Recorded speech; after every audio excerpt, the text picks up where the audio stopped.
YouTube. Jeg vil bare lige lave en video med hvad jeg vil lave. Jeg er helt træt.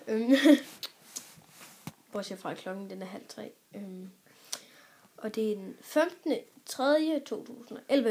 Nej, 12. Undskyld. Jeg er et år tilbage. 2012. Det kan jeg også se nede i ikke beskrivelsen. Der hvor videoen den er lavet. Det kan jeg måske se, det ved jeg ikke. Det kan jeg i hvert fald på en iPad. Det er den jeg bruger til at filme. Og så har jeg Rasmus, som er lige så et snit af. Hej YouTube. Og så er jeg Tristan med. Hej YouTube. Og jeg skal ikke tage det GTA-kort. Det er fordi jeg har Nintendo-spil. Så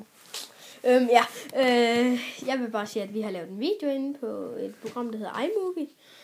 Videoprogram. Og så er det rigtigt, jeg kigger på det kort der. Som jeg så har revnet herovre. Jeg ved ikke rigtig, hvem der har gjort det. Jeg havde måske en med hjemme, og så jeg det. Jeg kan ikke lige huske, hvem det var, men de skal i hvert fald med på YouTube. Det er så, jeg vil sige, første eller anden gang, kan man lige godt sige. Fordi at vi har lavet nogle testvideoer sådan lidt. Men det her, det bliver sådan endelig. Vi har lige lavet 2 før, hvor det fjollede. Det var ikke så godt, men ellers så, det fik nok. Vi sidder lige og render rundt. Ja, han siger hej igen. Og så har vi så Tristan. Det er så min squat ting agtig dims. Det er sådan en, du skal gøre sådan der med så. Farvel YouTube. Nå sådan. Ja, farvel YouTube. Hej.